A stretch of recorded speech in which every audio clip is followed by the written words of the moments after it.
Welcome to exam theory. तो इस channel पर आपके लिए जो है एसएससी कांस्टेबल जीडी के प्रीवियस ईयर के मैथ के सॉल्यूशन कराए जा रहे हैं। तो इस वीडियो में हम लोग 16/11/2021 के शिफ्ट 2 के सारे मैथ के प्रश्नों के सॉल्यूशन इस वीडियो में देखेंगे। तो वीडियो के अंत तक जरूर बने रहिएगा। तो अगर आप इस चैनल पर नए हैं तो हमारे चैनल को सब्सक्राइब जरूर कर ले। ये हमारा सोशल मीडिया प्लेटफॉर्म है, आप हमसे यहाँ भी जुड़ सकते हैं।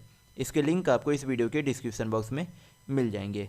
और इस वीडियो को अपने दोस्तों के साथ शेयर करना बिल्कुल भी नहीं भूलिएगा। तो टोटल आपके इतने डेट और शिफ्टों में एसएससी कांस्टेबल जीडी 2021 के एग्जाम कराए गए थे, जिसके 16/11/2021 के शिफ्ट 1 के पहले ही शिफ्ट के सॉल्यूशन इस चैनल पर कराए जा चुके हैं। अगर आपने इस वीडियो को अभी तक नहीं देखा है तो आप हमारे चैनल के प्लेलिस्ट में जाकर देख सकते हैं। इस वीडियो में हम लोग 16/11/2021 के शिफ्ट 2 के सारे मैथ के प्रश्नों के सॉल्यूशन देखेंगे। तो चलिए बढ़ते हैं आज के प्रश्नों की ओर। देखेंगे क्वेश्चन नंबर 1। यहाँ पर क्वेश्चन में दिया गया है कि ए और बी जो है किसी काम को 120 दिनों में पूरा कर सकते हैं, बी और सी जो है इसे 150 दिनों में पूरा कर सकते हैं, तथा ए और सी जो है इसे 200 दिनों में पूरा कर सकते हैं। तो बी अकेले उस काम का 2/5वां हिस्सा जो है कितने दिनों में पूरा कर पाएगा, ये आपसे पूछा जा रहा है। तो यहाँ पर सबसे पहले हमें क्या निकालनी होगी, ए बी सी की कार्य क्षमता निकालनी होगी। तो किस तरीके से निकालेंगे, यहाँ पर पहले क्या दिया गया है कि ए और बी मिलकर जो है किसी काम को कितने दिनों में पूरा करते हैं, तो 120 दिनों में। बी और सी जो है उसी काम को कितने दिनों में करते हैं, 150 दिनों में। और ए और सी जो है कितने दिनों में करते हैं, तो 200 दिनों में करते हैं। तो यहाँ पर क्या करेंगे हम लोग, 120, 200 और 150 का क्या करेंगे, एलसीएम लेंगे। तो एलसीएम आपका कितना हो जाएगा, 600। 600 को 120 से डिवाइड करेंगे, कितना आएगा, 5। 150 से डिवाइड करेंगे 4, और 200 से डिवाइड करेंगे तो कितना आएगा, 3। यानी कि ए और बी का मिलाकर कार्य क्षमता 5, बी सी का मिलाकर 4 और ए सी का मिलाकर 3 है। यानी कि अगर तीनों की कार्य क्षमता को जोड़ दे तो यहाँ पर आपके कितने हो जाएंगे, 5 4 9 3 12। लेकिन ये जो कार्य क्षमता वो 2 बार ए की है, 2 बार बी की है, 2 बार सी की है। यानी कि इस तरीके से कि 2 बार ए की कार्य क्षमता जुट गई है, 2 बार बी की और 2 बार सी की जुट गई। तो अगर हमें सिर्फ ए बी सी की कार्य क्षमता चाहिए, किसकी चाहिए, ए बी सी की कार्य क्षमता चाहिए, तो हमें क्या करना होगा, 12 को 2 से डिवाइड करेंगे, क्योंकि 2 को यहाँ पर डिवाइड करेंगे तो आपका कितने आ जाएगी, तीनों की मिलाकर कार्य क्षमता 6। हमें निकालनी क्या होगी, बी की कार्य क्षमता। क्यों निकालनी होगी, क्योंकि हमें क्या चाहिए, समय चाहिए। समय बराबर आपका क्या हो जाता है, टोटल वर्क अपॉन आपका क्या हो जाता है, इफिशियंसी। तो टोटल वर्क करना कितना है, बी को 600 तो टोटल वर्क है, लेकिन उसका 2/5 हिस्सा ही बी के द्वारा किया जाएगा। तो ये जो है किया गया काम, यानी कि जो जितना काम बी को करना वो आपका काम है। किससे डिवाइड करना होगा, हमें बी की कार्य क्षमता से डिवाइड करना होगा। तो यहाँ पर हमें बी की कार्य क्षमता किस तरीके से निकालेंगे, यहाँ पर जो आपके क्या दिए गए, ए और बी की कार्य क्षमता मिलाकर, सॉरी यहाँ पे बैठा लेते हैं हम लोग, ए और सी की मिलाकर जो है कार्य क्षमता कितनी है, 3 है। तो यहाँ पर से जो है बी की कार्य क्षमता कितनी आ जाएगी, बी की कार्य क्षमता 6 - 3 करेंगे तो कितना आ जाएगा, 3। यानी कि बी की कार्य क्षमता कितनी है, 3 है। तो यहाँ पर क्या करेंगे, बी की कार्य क्षमता से डिवाइड करेंगे तो आपका कितना आ जाएगा, यहाँ पर से 3 से काटेंगे तो यहाँ पे 200 बार में चला जाएगा, और 5 से काटेंगे तो यहाँ पर 40 बार में चला जाएगा। यानी कि बी का जो यहाँ पर समय कितना आ गया, यानी कि जो करना काम है वो कितने दिनों में करेगा, तो 80 दिनों में कर लेगा। तो यहाँ पर आपका ऑप्शन नंबर 1 बिल्कुल सही होगा। नेक्स्ट क्वेश्चन देखेंगे क्वेश्चन नंबर 2। यहाँ पर क्वेश्चन में दिया गया है कि ए जो है किसी कार का 2/5 भाग 6 दिन में कर सकते हैं, बी जो है उसी कार का 30% भाग 3 दिन में कर सकते हैं। उन्होंने 4 दिन तक एक साथ काम किया, शेष कार्य अकेले सी जो है 6 दिन में पूरा किया गया, यानी कि सी के द्वारा 6 दिन में पूरा किया गया। तो बी और सी मिलाकर मूल्य कार्य का 70% भाग कितने दिनों में पूरा करेंगे, ये आपसे पूछा जाए। तो यहाँ पर सबसे पहले हमें क्या निकालनी होगी, ए और बी जो है कितने दिनों में अकेले अकेले काम को पूरा करते हैं। तो किस तरीके से निकालेंगे, यहाँ पे 2/5 भाग 6 दिन में पूरा करता है, यानी कि 2/5 भाग जो है कितने दिनों में, 6 दिनों में। तो कुल काम जो है 1 यूनिट होता है या फिर 100% कुल काम होता है। तो 1 यूनिट का काम यहाँ पर आपका कितना हो जाएगा, 2 से काटेंगे 6 को 3 बार में चला जाएगा, तो 5 दिया कितना हो जाएगा, 15। यानी कि ए जो है अकेले 15 दिन में काम को पूरा करता है। यहाँ पर फिर दिया गया है कि बी जो है 30% भाग 3 दिन में, तो कुल काम 100% होता है। तो अगर 30% भाग 3 दिन में, तो 100% भाग कितने दिनों में करेगा, 10 दिनों में करेगा। कितने दिनों में करेगा, 10 दिनों में। तो यहाँ पर अब क्या करेंगे, 15 और 10 का एलसीएम लेंगे, कितना हो जाएगा एलसीएम, आपके 30 हो जाएंगे। 30 को 15 से डिवाइड करेंगे 2, 10 से डिवाइड करेंगे तो 3। यानी कि ए की कार्य क्षमता 2 और बी की कार्य क्षमता कितनी है, 3 है। तो यहाँ पर बोला गया है कि ए और बी मिलकर जो है कितने दिनों तक कितने दिनों तक एक साथ काम करते हैं, तो 4 दिनों तक। तो एक दिन में दोनों मिलकर असल में करेंगे कितना काम, तो ए 2 यूनिट काम करता है, बी 3 यूनिट, यानी कि कुल 5 यूनिट काम करेंगे। कुल कितने दिनों तक करते हैं, तो 4 दिनों तक, यानी कि 4 दिन में दोनों मिलकर कितना काम कर लेंगे, 20 यूनिट। तो 30 करना है, 20 यूनिट किया गया है, तो बचा हुआ काम अभी भी कितना है, 10 यूनिट। इसे करेगा कौन, सी के द्वारा। तो अगर हमें किसी की कार्य क्षमता चाहिए तो कार्य क्षमता निकालने के लिए क्या करते हैं, टोटल वर्क अपॉन इफिशियंसी। तो बचा हुआ काम यानी कि रिमेनिंग वर्क या फिर टोटल वर्क जो रहेगा आपको वो यहाँ पर रखना। तो रिमेनिंग वर्क कितना है, 10 यूनिट। करेगा कौन, सी। तो हमें जो है सी जो है कितने दिनों में कर रहा है, तो 6 दिनों में पूरा कर रहा है। तो अगर कुल कार्य को समय से डिवाइड कर देंगे तो क्या आ जाएगी, सी की कार्य क्षमता। तो यहाँ 2 से काट लेंगे, ये 5 बार में, ये कितने बार में, 3 बार में, यानी कि 5/3 जो है आपकी क्या आ गई, सी की कार्य क्षमता आ गई। सी की कार्य क्षमता आ गई। तो अब जो है बोला गया कि कुल कार्य आपका कितना था, 30 यूनिट। कितना था आपका, 30 यूनिट। उसका जो है कितना प्रतिशत जो है पूरा किया जाएगा भाग को, यानी कि 70% भाग किसके द्वारा किया जाएगा, बी और सी मिलाकर पूरा करेंगे। और यहाँ पर जो हमें क्या चाहिए, समय चाहिए। तो समय निकालने का फार्मूला क्या होता है, टोटल वर्क अपॉन इफिशियंसी होता है। तो कुल करना कितना काम है, 30 × 70/100। करेगा कौन, बी और सी मिलकर करेंगे। तो बी कितना करता है, 3 यूनिट।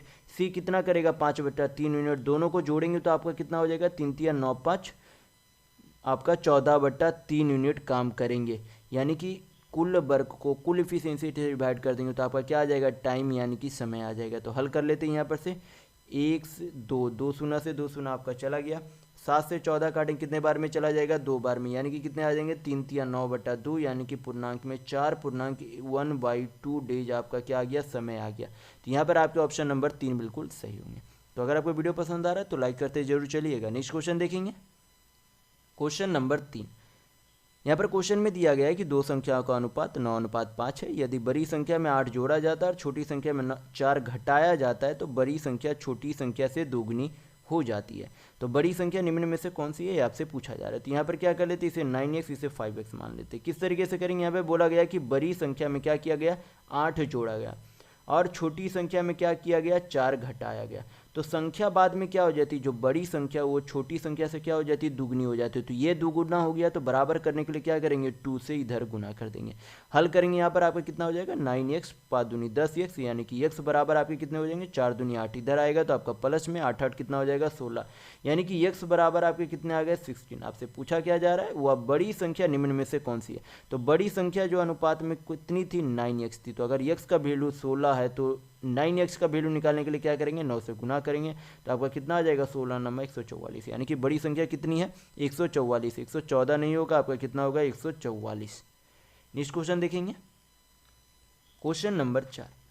यहाँ पर क्वेश्चन में दिया गया है कि एक वस्तु का अंकित मूल्य यानी कि मार्क्ड प्राइस 20% की छूट के बाद 120 रुपये में बेचा गया।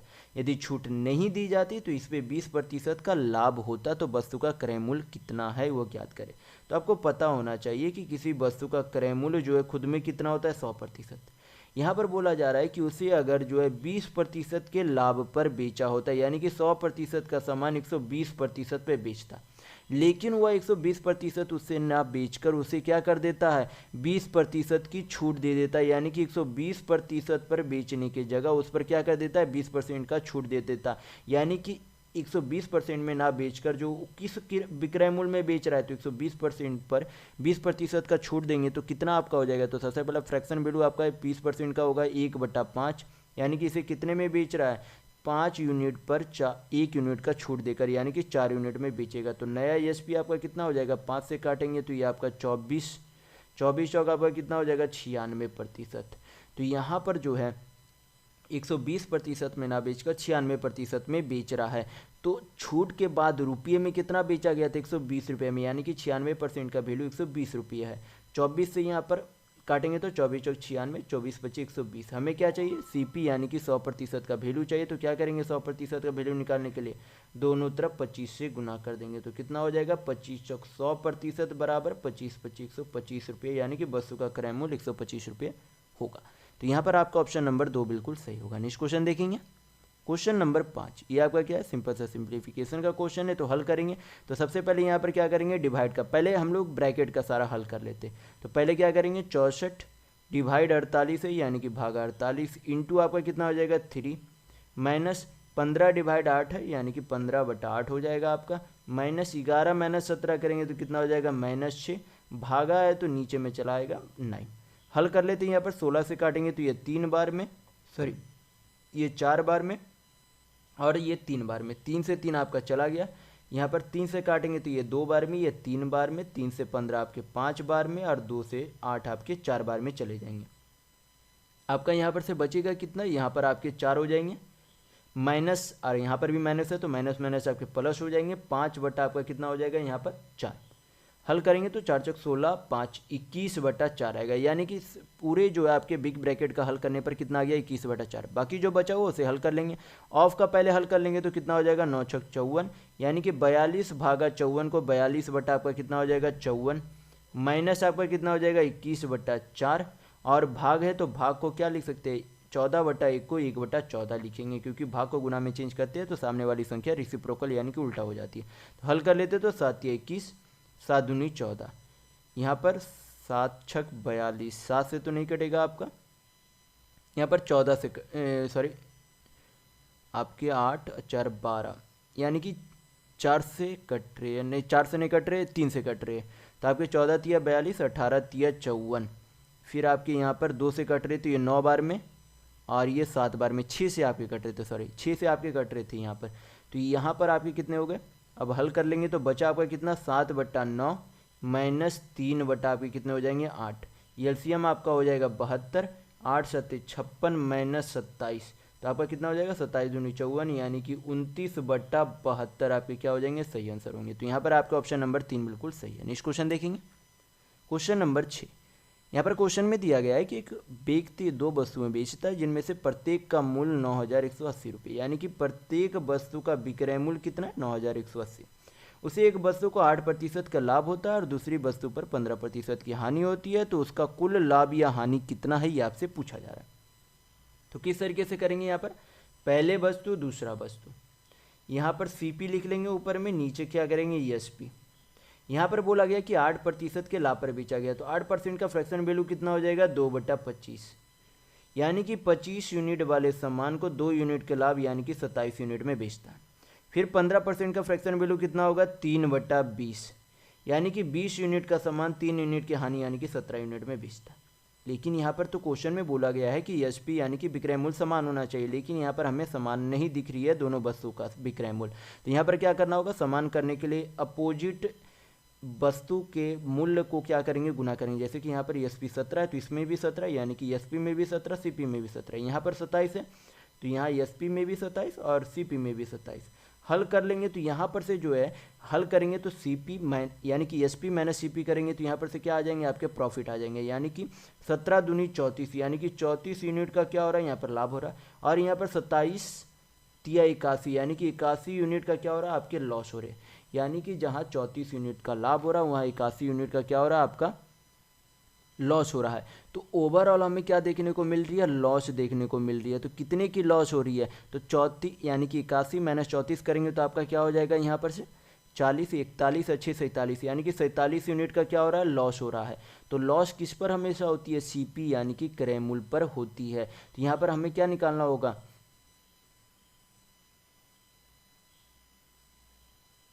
सॉरी यहाँ पर प्रतिशत नहीं चाहिए, यहाँ पर प्रतिशत नहीं चाहिए, रुपये में चाहिए कि कुल लाभ या हानि जो है कितनी हुई है। तो यहाँ पर हम लोग क्या करेंगे SP जो है यहाँ पर कितने है 27 × 17, एक आपके क्या है SP है। तो अगर कुल SP वाले रुपये में से SP के यूनिट से अगर डिवाइड कर दे तो क्या आ जाएगा 1 यूनिट का वैल्यू आ जाएगा। और अगर हमें लॉस चाहिए तो कितना लॉस हुआ था 47 यूनिट का, तो अगर 1 यूनिट का वैल्यू पता है तो 47 से गुना करेंगे तो आपका क्या आ जाएगा ओवरऑल लॉस रुपये में आ जाएगा। तो 17 से काट लेंगे, यहाँ पर कितने बार में चला जाएगा 17 × 5 = 85, 17 चौक 68, 27 से काटेंगे तो कितने बार में चला जाएगा 20 बार में, और 47 दूनी आपके कितने होते हैं 94, यानी कि 940 रुपये का यहाँ पर हमें क्या देखने को मिल रहा है लॉस देखने को मिल रहा है। तो यहाँ पर आपका ऑप्शन नंबर 1 बिल्कुल सही होगा। नेक्स्ट क्वेश्चन देखेंगे, क्वेश्चन नंबर 7। यहाँ पर हल कर लेते हैं, सिंपल सा क्वेश्चन है, सिंपल सा आपको सिंप्लीफाई करना है। तो 523 प्लस 523 × 523 भाग है तो यहाँ पर डिवाइड यानी कि बटा में चला जाएगा 523, ये आपका कट गया 523 × 1 यानी कि 523, दोनों का योग कितना हो जाएगा आपका 1046, ये आपका सही आंसर होगा। तो यहाँ पर आपके ऑप्शन नंबर 1 बिल्कुल सही होंगे। नेक्स्ट क्वेश्चन देखेंगे, क्वेश्चन नंबर 8। यहाँ पर क्वेश्चन में बोला जा रहा है कि 4, 6, 8, 12 यक्स का औसत 7 है और यक्स 9, 13, 15 और y का औसत 9 है, तो 2x माइनस 3y का वैल्यू क्या होगा ये आपसे पूछा जा रहा है। तो सबसे पहले यहाँ पर टोटल कितने नंबर है 5, तो अगर उसका औसत 7 है तो योग टोटल कितना हो जाएगा 7 × 5 = 35। तो अगर कुल योग में से उन 4 संख्याओं का योग माइनस कर दे तो क्या निकल जाएगा, यक्स का वैल्यू निकल जाएगा। तो कितने हो जाएंगे योग 12, 8, 20, 26 और 4 कितने हो जाएंगे 30, यानी कि 35 - 30 करेंगे तो कितना आ जाएगा 5, यानी कि यक्स का वैल्यू कितना हो जाएगा 5, एक्स का वैल्यू कितना होगा 5। तो अगर यक्स का वैल्यू यहाँ पर 5 पुट कर दे और यहाँ पर भी आपको क्या देखने को मिल रही है 5 संख्या, औसत कितना है 9, तो कुल योग कितना हो जाएगा 9 × 5 = 45। 45 में से अगर उन्हें 4 संख्याओं का योग माइनस कर दे तो क्या निकल जाएगा y का वैल्यू, तो कितना हो जाएगा 15, 13, 28 और 9, 28 और 9 37, 37 और 5 आपके कितने हो जाएंगे 42, यानी कि 45 में अगर 42 माइनस करेंगे तो कितना आएगा 3, यानी कि y का वैल्यू कितना आ जाएगा 3। हमें क्या करना है 2x - 3y में वैल्यू पुट करना है। तो x का वैल्यू कितना है 5, तो 5 दूनी कितना हो जाएगा 10, y का वैल्यू 3, तो 3 तिया कितना हो जाएगा 9, तो 10 में से 9 जाएगा तो कितना बचेगा 1। तो यहाँ पर आपके ऑप्शन नंबर 2 बिल्कुल सही होंगे। नेक्स्ट क्वेश्चन देखेंगे, क्वेश्चन नंबर 9। यहाँ पर क्वेश्चन में दिया गया है कि यदि एक निश्चित धनराशि पर 9% वार्षिक ब्याज दर से 2 वर्षों का चक्रवृद्धि ब्याज 3762 रुपये है तो वह धनराशि कितनी है ये आपसे पूछा जा रहा है। तो यहाँ पर जो है कोई भी धनराशि जो है खुद में 100% होती है और प्रत्येक वर्ष पर 9% का अगर ब्याज लगेगा तो प्रिंसिपल से अमाउंट में चेंज कितनी हो जाएगी 109% हो जाएगी। यानी कि अगर 2 वर्षों पर बोल रहा है तो यहाँ पर हमें क्या करना होगा, दोनों का स्क्वायर कर देंगे तो क्या आ जाएगा प्रिंसिपल और अमाउंट यानी कि मूलधन और मिश्र धन का अनुपात में वैल्यू आ जाएगा। तो कितने हो जाएंगे आपके मूलधन आपके हो जाएंगे यहाँ पर 10,000 और 109 का स्क्वायर का जो है निकालने का आसान तरीका क्या हो जाता है, यहाँ पर हम लोग क्या करेंगे यहाँ पर 9, 9, 18 यानी कि कितने हो जाएंगे 118 और यहाँ पर कितने हो जाएंगे 9, 9, 81 यानी कि 11,881 क्या हो जाएगा आपके 109 के स्क्वायर हो जाएंगे यानी कि 11,881। तो ये आपका मूलधन 10,000 यूनिट है और मिश्र धन आपका 11,881 यूनिट है। तो अगर अमाउंट माइनस प्रिंसिपल करेंगे तो आपका क्या आ जाएगा इंटरेस्ट आ जाएगा। तो इंटरेस्ट यूनिट में आपका कितना है तो 1881 रुपये और रुपये में जो आपका कितना था, यूनिट तो आपका 1881 है लेकिन रुपये में आपका कितना था 3762 था। तो अगर कुल रुपये में से कुल यूनिट को डिवाइड कर देंगे तो क्या निकल जाएगा, एक यूनिट का वैल्यू निकल जाएगा।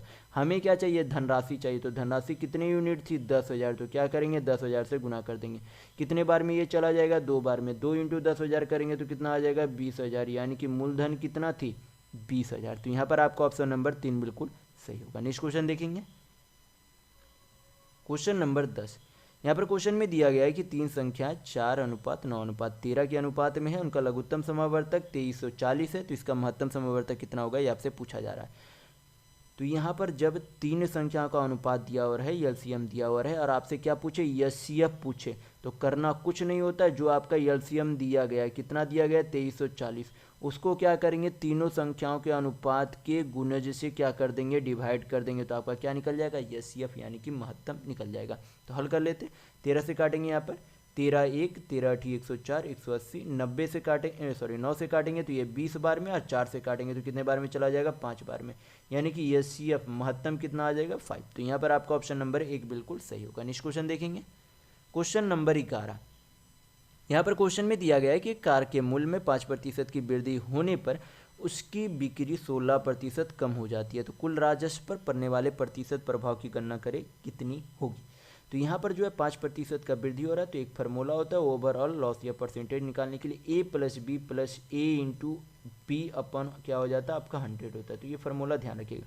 तो यहाँ पर क्या हो रही है 5% की वृद्धि हो रही है, फिर 16% की कमी हो रही है, तो प्लस माइनस यहाँ पर माइनस हो जाएगा, फिर क्या हो जाएंगे आपके प्लस A जो है कितने 5% है, B जो है कितने -16%, बटा नीचे कितने हो जाएंगे 100। हल कर लेते 4 × 16 25 चौक आपके कितने हो जाएंगे 4 × 16 25 चौक 100, 5 से काटेंगे कितने बार में 4 बार में, यहाँ पर आपका कितना हो जाएगा -11 प्लस माइनस माइनस, यहाँ पर ये आपका 5 × 25 25 कटेगा, तो 4 को 5 से डिवाइड करेंगे तो आपका कितना आ जाएगा 0.8, यानी कि कितना आपका टोटल ओवरऑल लॉस हो जाएगा 11.8% का माइनस है यानी कि लॉस। अगर प्लस में रहता तो क्या हो जाता प्रॉफिट होता, तो माइनस में है तो लॉस, यानी कि 11.8% का क्या होगा लॉस होगा। तो यहाँ पर कोई भी ऑप्शन में नहीं दिया गया, तो लेकिन आपका आंसर 11.8% ही आएगा। नेक्स्ट क्वेश्चन देखेंगे, क्वेश्चन नंबर 12। यहाँ पर क्वेश्चन में दिया गया है कि वह बड़ी से बड़ी संख्या कौन सी है जिसे 2675 और 2320 को विभाजित करने पर शेषफल 5 और 6 प्राप्त होता है। यहाँ पर क्या करेंगे हम लोग, पहले ही संख्या में से शेषफल को माइनस कर देंगे, तो कितना आ जाएगा आपका 2670, और दूसरे वाले संख्या पर अगर शेषफल माइनस करेंगे तो आपका कितना आ जाएगा 2314। फिर क्या करेंगे, इन दोनों का एचसीएफ निकालेंगे। एचसीएफ निकालने का डायरेक्ट तरीका क्या हो जाता है, पहले दोनों संख्याओं का क्या करेंगे, अंतर निकालेंगे। तो अंतर आपका कितना हो जाएगा 6, यहाँ पर आपके कितने हो जाएंगे, यहाँ पर 6 में से 1 गया 5, 6 में से 3 गया 3, यानी कि 356 आपके क्या होंगे, इन दोनों के एचसीएफ होंगे। अगर नहीं हो रहे हैं तो आपके क्या होंगे, इसी के एक कोई फैक्टर होंगे। तो क्या 356 आपको ऑप्शन में दिख रहा, नहीं दिख रहा, तो इसका एक दूसरा फैक्टर क्या बनेगा, इसका एक गुणज बनता है 178। कितना होता है 178। तो क्या 178 हमें ऑप्शन में दिख रही है, दिख रही है, तो आपका यही आंसर होगा, यानी कि आपके ऑप्शन नंबर 1 बिल्कुल सही होंगे। बाकी आप यहाँ पर एचसीएफ पूरा निकाल कर भी देख सकते हैं, लेकिन मैं कहूँगा कि परीक्षाओं में इसी तरीके से हल कीजिएगा, आपका सही होगा। नेक्स्ट क्वेश्चन देखेंगे, क्वेश्चन नंबर 13। यहाँ पर क्वेश्चन में दिया गया है कि बिजनेस अपनी मासिक आय का 42% भोजन पर, 16% मकान पर, 11% मनोरंजन और 7% परिवहन पर खर्च करता है, लेकिन किसी पारिवारिक समारोह के कारण 18,000 के खर्चों की पूर्ति के लिए उसे साहूकार से 12,000 रुपये उधार लेने पड़े। उसकी मासिक आय कितनी है, ये आपसे पूछा जा रहा है। तो यहाँ पर जो है ओवरऑल जो है खर्च कितना किया, 42 और 16 आपके कितने हो जाएंगे 58, और 11 आपके 69, और 7 आपके कितने हो जाएंगे 76, यानी कि ओवरऑल जो है अभी तक 76% का क्या किया गया है, खर्च कर दिया गया। तो उसके पास कोई भी जो है आय यानी कि इनकम जो है कितनी होती है 100% होती है, यानी कि 100% में से 76% अगर खर्च कर दी गई है तो बचा हुआ अभी तक जो है आय कितना है 24% अभी भी बचा हुआ है, लेकिन उसका 24% जो आय बचा हुआ उसमें गुजारा नहीं होता है। तो उसने क्या किया 12,000 रुपये उधार लिया, तब जाके उसके पास 18,000 रुपये खर्च करने का हुआ। तो अगर उसने 12,000 रुपये उधार नहीं लिया होता तो उसके पास बचा हुआ पैसा कितना था, तो 18,000 माइनस 12,000 करेंगे, यानी कि 6,000 रुपये उसके पास बचा हुआ था, जो कि 24% के बराबर था। तो यहाँ पर हल करेंगे, यहाँ पर 6 से काटेंगे तो ये 4 बार में, ये कितने बार में चला जाएगा 1,000 बार में। हमें क्या चाहिए, उसकी आय चाहिए। तो आय कितना होता है 100%, तो हम लोग क्या करेंगे दोनों तरफ 25 से गुना कर देंगे, तो आपका कितना आ जाएगा 25 चौक 100% का वैल्यू कितना आ जाएगा 25,000 रुपये आएगा, यानी कि उस व्यक्ति का आय कितना था 25,000 रुपये। तो यहाँ पर आपका ऑप्शन नंबर 4 बिल्कुल सही होगा। नेक्स्ट क्वेश्चन देखेंगे, क्वेश्चन नंबर 14। यहाँ पर क्वेश्चन में दिया गया है कि किसी वायुयान की चाल 120 किलोमीटर प्रति मिनट है, तो उसकी चाल मीटर पर सेकंड कितनी होगी, आपसे पूछा जा रहा है। तो यहाँ पर जो अगर 1 मिनट में 120 किलोमीटर जाता है तो 1 मिनट में कितने सेकंड होते हैं, 1 मिनट में 60 सेकंड होते हैं। तो अगर 120 किलोमीटर को यानी कि 1 मिनट के चाल को सेकेंड से डिवाइड कर दे, यानी कि 60 से डिवाइड कर दे, तो आपका क्या आ जाएगा 2 किलोमीटर पर सेकेंड आएगा। क्या आएगा 2 किलोमीटर पर सेकेंड। लेकिन यहाँ पर पूछा क्या जा रहा है, मीटर पर सेकेंड पूछा जा रहा है। तो अगर 2 किलोमीटर पर सेकेंड है, किलोमीटर को मीटर में चेंज करेंगे तो कितना आ जाएगा 2000 मीटर पर सेकेंड, यानी कि आपका ऑप्शन नंबर 1 बिल्कुल सही होगा, क्योंकि किलोमीटर को मीटर में चेंज करने के लिए 1000 से गुना करते हैं, तो 2 को 1000 से गुना करेंगे तो 2000 आएगा। तो ऑप्शन नंबर 1 सही है। नेक्स्ट क्वेश्चन देखेंगे, क्वेश्चन नंबर 15। यहाँ पर क्वेश्चन में दिया गया है कि किसी वस्तु के मूल्य पर 20% की छूट किसी अन्य वस्तु के मूल्य पर 25% की छूट के बराबर है, तो दोनों वस्तुओं का मूल्य क्रमशः क्या होंगे, ये आपसे पूछा जा रहा है। तो यहाँ पर जो है पहली वस्तु का डिस्काउंट का कितना 20% और दूसरी वस्तु के डिस्काउंट के 25% के बराबर है। तो यहाँ पर 5 से काटेंगे तो ये 4 बार में, ये कितने बार में 5 बार, यानी कि पहले वस्तु का अंकित मूल्य 5 यूनिट है, दूसरे वस्तु का अंकित मूल्य 2 यूनिट है, यानी कि दोनों वस्तुओं का अंकित मूल्य का अनुपात कितना हो जाएगा 5:4। तो यहाँ पर जो भी रुपये में दिए गए उसका अगर अनुपात 5:4 आएगा वही आपका सही आंसर होगा। तो यहाँ पर आपकी क्या हो रहा है 4:5 गलत है, यहाँ पर 5:4 है, यानी कि ऑप्शन नंबर 2 बिल्कुल सही होगा। ये 5:6 है गलत है, 6:5 है गलत है। नेक्स्ट क्वेश्चन देखेंगे, क्वेश्चन नंबर 16। यहाँ पर क्वेश्चन में दिया गया है कि एक निश्चित धनराशि पर x% वार्षिक साधारण ब्याज की दर से 3 वर्षों में प्राप्त मिश्र धन 5,472 रुपये है और समान राशि पर समान ब्याज की दर से 7.5 वर्षों में प्राप्त मिश्र धन 6,930 रुपये, तो x का मान कितना होगा ये आपसे पूछा जा रहा है। तो यहाँ पर जो है सबसे पहले इस तरीके के प्रश्न में क्या करना होता है, अमाउंट का डिफरेंस यानी कि अंतर निकालना होता है। तो किस तरीके से निकालेंगे, यानी कि 6930 माइनस क्या करेंगे 5472, माइनस करने पर आपका कितना हो जाएगा 8, यहाँ पर आपके कितने हो जाएंगे 5, यहाँ पर 8 में से 4 गया 4 और यहाँ पे 6 में से 5 गया 1, यानी कि 1458 रुपये। यहाँ पर क्या करेंगे फिर समय का डिफरेंस निकालेंगे। तो समय का अंतर आपका कितना हो जाता है 7.5 वर्ष माइनस 3 वर्ष करेंगे, यानी कि 4.5 वर्ष का क्या हो जाएगा अंतर हो जाएगा। तो आपके कितने हो जाएंगे 4 दूनी 8 1 9, यानी कि कुल मिश्र धन के अंतर में से कुल समय से क्या कर देंगे डिवाइड कर देंगे। तो आपका क्या आ जाएगा 1 साल का साधारण ब्याज आ जाएगा। 9 से काटने कितना बार में चला जाएगा 9 1 आपके 5, 9 6 54, 9 दूनी 18, 2 से ऊपर चला जाएगा तो कितना हो जाएगा 16 दूनी 32, 2 दूनी 4, यानी कि 1 साल का साधारण ब्याज कितना आ गया 324। तो अगर हमें मूल धन निकालना है तो हमें क्या करना होगा, ये जो 3 साल का मिश्र धन दिया गया उसमें से 3 साल का साधारण ब्याज माइनस करना होगा। तो अगर 1 साल का साधारण ब्याज 324 रुपये तो 3 साल का साधारण ब्याज कितना हो जाएगा आपके 972 रुपये होंगे। तो हम लोग क्या करेंगे 5472 माइनस क्या कर देंगे 972 माइनस करेंगे तो कितना आ जाएगा 0 0, और यहाँ पर आपके कितने हो जाएंगे 9 पचे 45, यानी कि 4500 रुपये आपके क्या आ गए यहाँ पर मूल्य धन आ गए। लेकिन यहाँ पर क्या पूछा जा रहा है, यहाँ पर पूछा जा रहा है यक्स प्रतिशत का वैल्यू यानी कि रेट पूछा जा रहा है। तो रेट 1 साल का ब्याज कितना लगता है 324 रुपये। किससे तुलना करेंगे मूलधन से तुलना करेंगे। प्रतिशत में वैल्यू चाहिए क्या करेंगे 100 से गुना करेंगे, 2 शून्य 2 शून्य चला गया। यहाँ पर क्या करेंगे 9 से काट लेंगे 4 3 7 2 9, 9 से कटेगा ये आपका 9 पचे 45, 9 तिया 27, 9 छः 54, 36 को 5 से डिवाइड कर देंगे तो कितना आ जाएगा 7 पचे 35, और आपके 7 पचे 35 एक बच गया तो 5 दूनी 10, यानी कि 7.2% आपका क्या आ गया रेट। तो यहाँ पर आपके ऑप्शन नंबर 4 बिल्कुल सही होंगे। नेक्स्ट क्वेश्चन देखेंगे क्वेश्चन नंबर 17। यहाँ पर क्वेश्चन में दिया गया है कि 5 वर्ष पूर्व ए बी सी के आयु का अनुपात 4:5:7 था। उसकी वर्तमान आयु का योग 135 वर्ष है। अब से 3 वर्ष बाद बी और सी की आयु का योग क्या होगा ये आपसे पूछा जा रहा है। तो यहाँ पर जो है क्या करेंगे सबसे पहले 5 वर्ष पूर्व का जो है आयु निकालने के लिए क्या करेंगे आयु का योग निकालने के लिए यहाँ पर जो है वर्तमान आयु का योग दिया गया 5 वर्ष पूर्व, यानी कि तीनों में 55 साल बढ़ा होगा तो उसका जो है 5 वर्ष पूर्व आयु का योग निकालने के लिए क्या करेंगे 5 या 15 से माइनस करेंगे तो कितना आ जाएगा 120।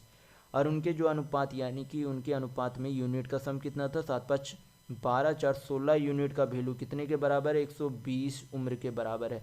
तो 4 से काटेंगे तो ये 4 बार में कितने बार में 30 बार में, यानी कि 1 यूनिट का वैल्यू कितना आ जाएगा आपका 15/2। कितना आ गया 15/2। अब क्या पूछा जा रहा है बी प्लस सी के आयु का योग पूछा जा रहा है। तो बी प्लस सी के आयु का योग यहाँ पर 5 वर्ष पूर्व का कितना हो जाएगा 7 5 12 यूनिट। तो अगर 1 यूनिट का वैल्यू 15/2 है तो 12 यूनिट का वैल्यू निकालने के लिए 12 से गुना कर देंगे। तो ये आपका क्या आ गया 5 वर्ष पहले का आपका क्या आ गया उम्र का योग आ गया। लेकिन 5 वर्ष यानी कि वर्तमान का उम्र लाने के लिए क्या करेंगे 5 दूनी 10, यानी कि 2 लोग हैं तो 10 वर्ष जुटेगा, प्लस 3 वर्ष बाद का पूछा जा रहा है यानी कि 3 दूनी 6 वर्ष और जुटेगा। हल कर लेंगे यहाँ पर से बी और सी की आयु का योग आ जाएगा। 2 से 12 6 बार में चला जाएगा तो 15 छक 90 प्लस 10 छक 16, तो 90 प्लस 16 आपका कितना हो जाएगा 106 साल। तो यहाँ पर आपका ऑप्शन नंबर 4 बिल्कुल सही होगा। नेक्स्ट क्वेश्चन देखेंगे क्वेश्चन नंबर 18। यहाँ पर क्वेश्चन में दिया गया है कि यदि एक त्रिभुज की भुजा 21 सेंटीमीटर 35 सेंटीमीटर 28 सेंटीमीटर है तो इसकी अंतर त्रिज्या कितनी होगी आपसे पूछा जा रहा है। तो यहाँ पर इकाई जब आप देखेंगे तो हमें पता चलता है कि कैसी त्रिभुज है राइट एंगल ट्रायंगल है, यानी कि समकोण त्रिभुज है। यानी कि आपके 21 का स्क्वायर प्लस 28 का स्क्वायर किसके बराबर है 35 के स्क्वायर के बराबर है, यानी कि ये राइट एंगल ट्रायंगल है असल में। तो जब एक राइट एंगल ट्रायंगल के अंदर क्या रहे एक वृत्त रहे यानी कि अंतःवृत्त रहे और इसकी क्या पूछे त्रिज्या पूछे तो करना कुछ नहीं होता। अगर इसे ए बी सी मान ले तो इसकी अंतर त्रिज्या निकालने के लिए क्या किया जाता है ए प्लस बी माइनस सी अपन क्या किया जाता है 2 किया जाता है। तो ये फार्मूला ध्यान रखिएगा। तो ए आपका कितना 21, ये आपका 21 है, ये आपका 28 है, ये आपका कितना है 35 है। तो क्या करेंगे 21 प्लस 28 माइनस 35 बटा आपका कितना हो जाएगा 2। 28 और 21 आपके कितने हो जाते हैं 49। 49 में से 35 जाएगा तो आपका कितना बचेगा 14/2। 14 को 2 से डिवाइड करेंगे कितना आ जाएगा 7 सेंटीमीटर, यानी कि अंतःवृत्त की त्रिज्या कितनी होगी 7 सेंटीमीटर। तो यहाँ पर आपका ऑप्शन नंबर 1 बिल्कुल सही होगा। नेक्स्ट क्वेश्चन देखेंगे क्वेश्चन नंबर 19। यहाँ पर क्वेश्चन में बोला जा रहा है कि 9 और 36 का तृतीय अनुपाती क्या होगा। तो तृतीय अनुपाती का फॉर्मूला क्या हो जाता है, दूसरी संख्या का स्क्वायर बटा पहली संख्या। तो दूसरी संख्या कितनी है 36 इंटू 36 बटा पहली संख्या कितनी है 9। 9 से काटेंगे कितना बार में चला जाएगा, 4 बार में। 36 चौका आपका कितना हो जाएगा 144। तो यहाँ पर आपका ऑप्शन नंबर 1 बिल्कुल सही होगा। नेक्स्ट क्वेश्चन देखेंगे, क्वेश्चन नंबर 20। यहाँ पर क्वेश्चन में दिया गया है कि एक दुकानदार के पास कुछ खिलौने हैं, वह 2/3 खिलौनों को 35% के लाभ पर और शेष खिलौनों को 10% के हानि पर बेचता है, तो उसका कुल प्रतिशत लाभ कितना होगा, ये आपसे पूछा जा रहा है। तो यहाँ पर जो हम लोग क्या करेंगे, यहाँ पर बोला गया कि 2/3 को जो है 35% के लाभ पर बेचा गया, यानी कि टोटल जो है खिलौना कितना है 2/3 अगर बेचा गया, यानी कि 3 यूनिट क्या है टोटल खिलौना, तो 2 यूनिट को कितने पर बेचा गया 35% के लाभ पर, और बचा कितना 1 यूनिट, उसे क्या किया गया 10% के लॉस पर बेचा गया। तो ओवरऑल यहाँ पर प्रॉफिट या लॉस कितना हो रहा है, 35 दूनी 70 यूनिट का क्या हो रहा है 70% का यहाँ पर क्या हो रहा है, यहाँ पर आपके प्रॉफिट हो रहा है, और यहाँ पर 10 इंटू 1 यानी कि 10% का क्या हो रहा है लॉस हो रहा है। तो ओवरऑल यहाँ पर +70 - 10, तो ओवरऑल जो है यहाँ पर क्या हो रहा है प्रॉफिट हो रहा है। 70 - 10 करेंगे यानी कि 60% का क्या हो रहा है प्रॉफिट हो रहा है। कुल कितने खिलौनों में 2, 1, 3 खिलौनों में, तो ओवरऑल प्रॉफिट निकालने के लिए क्या करेंगे 2, 1, 3 खिलौनों से डिवाइड कर देंगे, तो आपका कितना आ जाएगा 20%, यानी कि ओवरऑल जो है कितने प्रतिशत का लाभ हो रहा है 20% का। तो यहाँ पर आपका ऑप्शन नंबर 2 बिल्कुल सही होगा। नेक्स्ट क्वेश्चन देखेंगे, क्वेश्चन नंबर 21। यहाँ पर क्वेश्चन में दिया गया है कि 2 ट्रेन क्रमशः ए और बी से चलना आरंभ करती है और एक दूसरे की ओर क्रमशः 60 किलोमीटर प्रति घंटा और 50 किलोमीटर प्रति घंटा की चाल से यात्रा करती है। उनके मिलने से पहले तक तेज चाल वाली ट्रेन ने धीमी चाल वाली ट्रेन से 110 किलोमीटर अधिक दूरी तय की थी। तो स्थान ए और बी के बीच की दूरी कितनी है, ये आपसे पूछा जा रहा है। तो सबसे पहले आपको पता होना चाहिए कि समय निकालने का फॉर्मूला क्या होता है, समय बराबर दूरी बटा चाल होता है, यानी कि time equal to distance upon speed होता है। तो ये ध्यान रखिएगा। हमें क्या चाहिए पहले निकालना है समय निकालना। किस तरीके से निकालेंगे, दोनों के बीच की दूरी जो है, यानी कि दोनों जो है जब मिलता है तो अधिक कितनी दूरी तय की जा चुकी है 110 किलोमीटर। दोनों का चाल एक ही, यानी कि दोनों जो है क्या है एक ही दिशा में चल रहे हैं। दोनों क्या चल रहे हैं एक ही दिशा में चल रहे हैं। तो दोनों अगर दोनों एक ही दिशा में नहीं चल रहे, लेकिन जब दोनों का चाल का जो यहाँ पर अंतर कितना हो जाएगा, क्योंकि दोनों के दूरी का अंतर यहाँ पे 110 किलोमीटर है, तो दोनों के चाल का अंतर कितना हो जाएगा 10 किलोमीटर प्रति घंटा। तो यहाँ पर अगर डिवाइड कर देंगे तो क्या आ जाएगा आपका समय आ जाएगा। तो 0 आपका चला गया है, यानी कि दोनों जब आपस में मिलते हैं तब दोनों जो है 11 घंटे चल चुके होते हैं। तो 11 घंटा ए भी चलता और 11 घंटा बी भी चलता, यानी कि अगर हमें क्या निकालना है कुल दूरी, डिस्टेंस बराबर आपका क्या हो जाता है स्पीड इंटू टाइम होता है, यानी कि दूरी बराबर चाल इंटू समय होता है। तो ये अगर 11 घंटा 60 किलोमीटर प्रति घंटा के हिसाब से चलेगा तो कुल कितना दूरी चलेगा 660 दूरी, यानी कि 660 किलोमीटर। और अगर 11 घंटा बी जो है 50 किलोमीटर प्रति घंटा से चलेगा तो कितनी दूरी चलेगा 500 किलोमीटर, 550 किलोमीटर। तो दोनों के दूरी का योग कितना हो जाएगा आपका 0, 6 5 11, 6 5 11 12, यानी कि दो ए और बी के बीच की दूरी कितनी थी 1210 किलोमीटर। तो यहाँ पर आपका ऑप्शन नंबर 2 बिल्कुल सही होगा। नेक्स्ट क्वेश्चन देखेंगे, क्वेश्चन नंबर 22। यहाँ पर क्वेश्चन में दिया गया है कि किसी कक्षा के 2 वर्ग ए और बी है जिनमें क्रमशः 38 और 42 छात्र। यदि वर्ग ए के छात्रों का औसत वजन 55 और बी के छात्रों का औसत वजन 32 है, तो कक्षा के सभी छात्रों का औसत वजन कितना है, ये आपसे पूछा जा रहा है। तो ए का जो है कुल छात्र की संख्या कितनी है 38 है, बी में जो है कितना है 42 है। तो अगर अनुपात में इसे लिया है तो 2 से काटेंगे 19 बार में, कितने बार में 21 बार में, और तो आपका कट नहीं रहा है तो रहने देंगे। ए का जो है औसत कितना है 55 और बी का औसत कितना है 32। तो ओवरऑल औसत निकालने के लिए क्या करेंगे यहाँ पर गुना करेंगे। तो 19 इंटू 55 करेंगे तो 19 पचे 95 आपका 9, 19 पचे 95 और 9 आपका कितना हो जाएगा 9 5 14, यानी कि 104 प्लस यहाँ पर 32 इंटू 21 करेंगे तो कितना हो जाएगा 21 दूनी 42, 2 4 21 दिया 63, 4 कितना हो जाएगा 67, 5 2 7 7 4 11, 11 6 17, 5 2 7 7 4 11 1, 11 6 11 10 6 16 1 17, यानी कि 1717 किससे डिवाइड करेंगे 19 + 21 से, यानी कि 40 से डिवाइड करेंगे। तो कितना आपका आ जाएगा, यहाँ पर 0 हटाएंगे तो यहाँ पर पॉइंट 4 चौक 16 1 बचा। तो यहाँ पर 17 को 17 से 40 से डिवाइड करेंगे तो यहाँ पर आपके कितने आ जाएंगे, यहाँ पर 0 हटा देंगे तो यहाँ पर आपके पॉइंट आ जाएंगे। तो 4 से डिवाइड करेंगे तो 4 चौक 16 1 बचे, तो 4 दूनी 8 3, 4 नंबर 36, 1 तो 4 दूनी 8, 4 पचे 20, यानी कि 42.925 आपका क्या आ जाएगा, सही औसत आएगा। तो यहाँ पर आपके ऑप्शन नंबर 4 बिल्कुल सही होंगे। नेक्स्ट क्वेश्चन देखेंगे, क्वेश्चन नंबर 23। यहाँ पर क्वेश्चन में दिया गया है कि किसी धनराशि पर 8% की वार्षिक ब्याज दर पर 5 वर्ष में प्राप्त होने वाला साधारण ब्याज 3040 है, तो वह धनराशि कितनी है, ये आपसे पूछा जा रहा है। तो यहाँ पर जो है आपको पता होना चाहिए कि कोई भी मूलधन जो है खुद में 100% होता है, यानी कि हमें असल में चाहिए 100% का वैल्यू। यहाँ पर बोला गया है कि एक साल में 8% का ब्याज लगता है, तो 5 साल में टोटल ब्याज कितना लगेगा। अगर एक साल में 8% तो 5 साल में 8 पच्चीस 40% का ब्याज लगेगा। और 40% बराबर रुपये में कितना है, 3040 रुपये। तो यहाँ पर से 1 चला गया, 4 से यहाँ पर क्या होंगे, कट जाएंगे। तो 4 से काटेंगे कितना बार में चला जाएगा, 4 से 28, 2 4 6 24, यानी कि 1% का वैल्यू कितना है, 76। तो हमें क्या चाहिए, 100% का वैल्यू निकालने के लिए क्या करेंगे, 100 से गुणा करेंगे तो कितना आ जाएगा, 7600। यानी कि वस्तु नहीं, वो जो धनराशि कितनी थी, 7600 रुपये। तो यहाँ पर आपका ऑप्शन नंबर 1 सही होगा। नेक्स्ट क्वेश्चन देखेंगे, क्वेश्चन नंबर 24। यहाँ पर क्वेश्चन में दिया गया है कि एक त्रिभुजाकार पार्क की भुजाएं 96 मीटर, 110 मीटर, 146 मीटर है। इसका क्षेत्रफल उस समचतुर्भुज यानी कि रोम्बस मैदान के क्षेत्रफल के बराबर है जिसका बीकन 60 मीटर है। तो इसके दूसरे बीकन की लंबाई कितनी होगी, आपसे पूछा जा रहा है।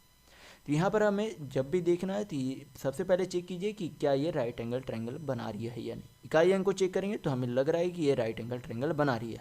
तो यहाँ पर आपको पता होना चाहिए कि राइट एंगल ट्रायंगल यानी कि समकोण त्रिभुज के जो है एरिया का फॉर्मूला क्या होता है, half into base into height होता है।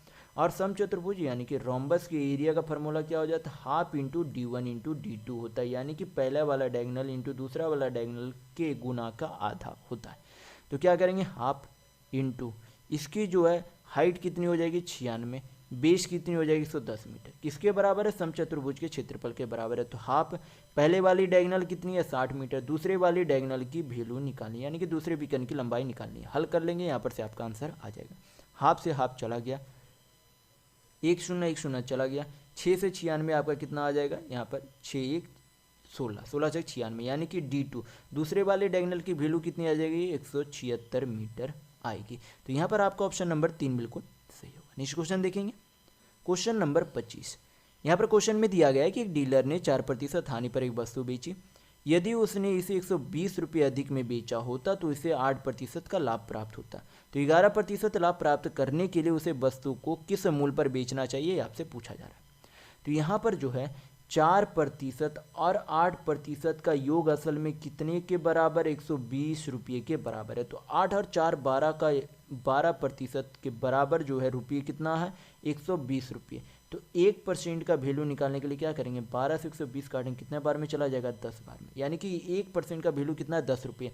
तो आपको मैं काफ़ी बार बता चुका हूँ पहले वाले वीडियो में कि सीपी का जो है असल में क्रय मूल्य कितने प्रतिशत के बराबर होता है, 100%। तो अगर 1% का वैल्यू 10 रुपये तो 100% का वैल्यू कितना होगा, 1000 रुपये। लेकिन बोला जा रहा है कि अगर उसे 11% के लाभ पर बेचेगा तो कितने में बेचेगा, तो 11% के लाभ पर, यानी कि 111% में बेचेगा। परसेंट हटाएंगे, नीचे 100, 2 0 चला गया, 111 इंटू 10 करेंगे तो 1110 रुपये क्या आ गया, वस्तु का नया विक्रय मूल्य आएगा। तो यहाँ पर आपका ऑप्शन नंबर 4 बिल्कुल सही होगा। तो वीडियो में बस इतना ही। अगर आपको वीडियो पसंद आया तो लाइक कीजिएगा, नए हैं तो चैनल को सब्सक्राइब जरूर कर लीजिएगा। ये हमारा सोशल मीडिया प्लेटफॉर्म है, आप हमसे यहाँ भी जुड़ सकते हैं। इसके लिंक आपको इस वीडियो के डिस्क्रिप्शन बॉक्स में मिल जाएंगे। और इस वीडियो को अपने दोस्तों के साथ शेयर करना बिल्कुल भी नहीं भूलिएगा। तो वीडियो में बस इतना ही। वीडियो के अंत तक बने रहने के लिए बहुत बहुत धन्यवाद। आशा करता हूँ आपका दिन शुभ हो।